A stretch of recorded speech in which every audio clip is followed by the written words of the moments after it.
relations in that time period? Well, it was a period right after the Middle East war. And the Middle East political situation was, of course, intense, as it has remained more or less since then. We were engaged in a number of negotiations that led to an agreement between Egypt and Israel eventually.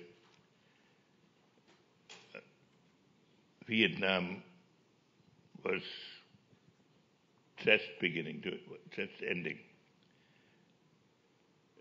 The big issue at the time was, in our debates, especially in relation to France, was that the European Union was beginning to form itself. And they were beginning a procedure in which they try to take common positions. And this led to a lot of theoretical arguments. For example, could the United States still talk to individual European countries without these European countries having first concerted their position? And it led to endless theoretical debate, because as a practical matter, everybody was used to dealing with individual countries. And it was a period in which there was some tension between the French view, which was very conceptual, and the American view, which was very pragmatic. And so a lot has changed, huh? And but then when Giscard became president in 1974, he decided that he would establish a degree of a personal relationship between him and the American president, which was at that time unprecedented.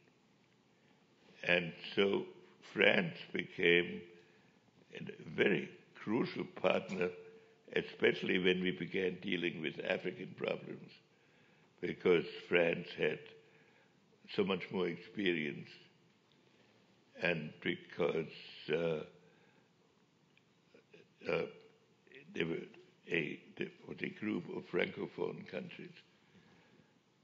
So this was a period in which what is now the G20 was formed as a G5 in a meeting in Rambouillet, in which there were only 5 principles. And now these meetings are prepared by Sherpas, and it's really right now a performance for the media.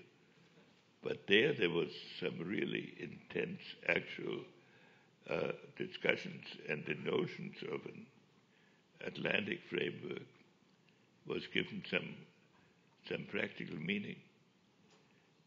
So it was a time of Soviet Union was still powerful.